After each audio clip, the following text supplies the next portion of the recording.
আচ্ছা, যদি আমি রেপ নিয়ে কথা বলি 12 নম্বর পার্টটা, সেটা হচ্ছে দর্শন বলতে কী বোঝায়? দর্শন বলতে সাধারণত কোনো নারীর ইচ্ছার বিরুদ্ধে বা বিনা সম্মতি তার সাথে যৌন সঙ্গম করা বোঝায়। ধন্যবাদ 375 দর্শনের 5টা উপাদানের কথা বলা আছে। এইসব উপাদান বিদ্যমান থাকলে কোনো নারীর সাথে যৌন সহবাস করে তার দর্শন বলে গণ্য হবে।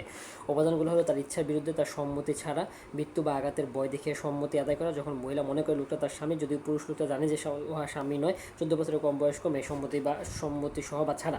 উপযুক্ত ক্ষেত্রে কোনো নারী যৌন সহবাস করে তার দর্শন বলে গণ্য হবে। কোনো জড়বুদ্ধি সম্পন্ন নারীর সাথে তার মানসিক দুর্বলতার সুযোগ নিয়ে সহবাস করে তার দর্শন হবে। এমনকি কোনো ঘুমন্ত নারীর সাথে যৌন সহবাসের দর্শনের সমতুল্য, অর্থাৎ 374 ধারা অনুযায়ী শাস্তি যাবজ্জীবন কারাদণ্ড, 10 বছর বন্ধ হচ্ছে সশ্রম বা বিনাশ্রম কারাদণ্ড। আচ্ছা, নিজের স্ত্রীকে দর্শন দেয় একজন ব্যক্তি অভিযুক্ত হতে পারে কি? ব্যাখ্যা করো।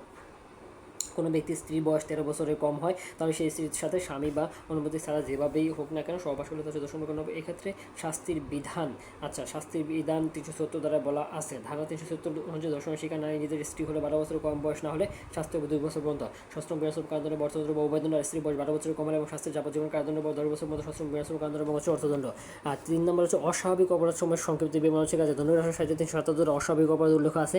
উক্ত ধারা অনুযায়ী যে ব্যক্তি স্বেচ্ছায় কোনো পুরুষ বা নারী বা প্রাণীর সাথে প্রকৃতি বা স্বাভাবিক নিয়মের বিরুদ্ধে যৌন সহবাস করে তারা হচ্ছে অস্বাভাবিক অপরাধ। এরূপ অপরাধের সাথে যাবজ্জীবন কারাদণ্ড, 10 বছর পর্যন্ত সশ্রম বিনাশ্রম কারাদণ্ড, অর্থদণ্ড। যদি কেউ অস্বাভাবিক যৌন সহবাসের সম্মতিতে এরূপ সম্মতির কোনো মূল্য নেই, এরা অপরাধ গঠন করতে গেলে যে কোনো প্রকারের হচ্ছে পেনিট্রেশন হলেই হবে। আর 375 দ্বারা হচ্ছে মেরিটাল রেপ হচ্ছে 75 দ্বারা যে স্পষ্ট বলা আছে কোনো পুরুষ যদি নিজের স্ত্রী মানে যৌন সঙ্গম করে, স্ত্রীর সাথে যৌন সঙ্গম করে এবং স্ত্রীর বয়স 13 বছরের ঊর্ধ্বে হয়, মানে বেশি হয়, সেটা ধর্ষণ হবে না। 75 ধারা অনুসারে কোনো পুরুষ তার নিজের স্ত্রীর সাথে সহবাস করে ধর্ষণের দায়ে অভিযুক্ত হতে পারে যদি স্ত্রীর বয়স 13 বছরের নিচে হয়।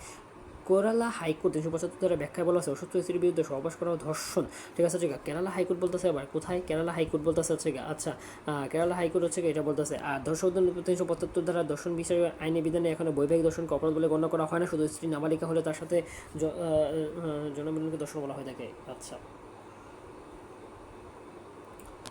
আচ্ছা, পার্থের তো চুরির কথা বলা আছে।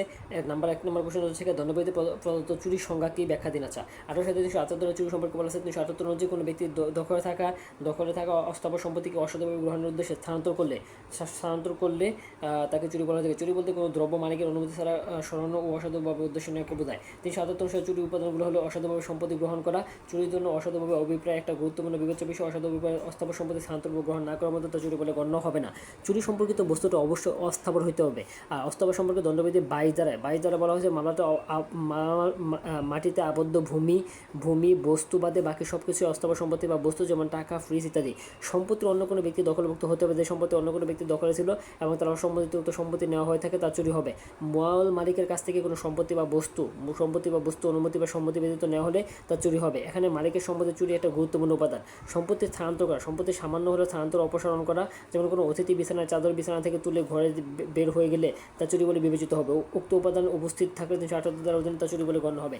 একজন ব্যক্তি কি তার নিজের সম্পত্তি চুরি করার দায়ে বিবেচিত হতে পারে? আইনের প্রাসঙ্গিক বিধান উল্লেখ করে আলোচনা করে। একজন ব্যক্তি তার নিজের সম্পত্তি চুরি দায়ে দোষী সাব্যস্ত হতে পারে কি? আচ্ছা, হ্যাঁ, একজন ব্যক্তি নিজের সম্পত্তি চুরি দায়ে দোষী বিবেচিত হতে পারে। দণ্ডবিধি 378 দ্বারা চুরির সংজ্ঞা বলা আছে কোনো ব্যক্তির দখল থেকে তার অস্থাবর সম্মতি ব্যতীত অসাধুভাবে অভিপ্রায় হস্তান্তর করলে তার চুরি বলে গণ্য হবে। আচ্ছা,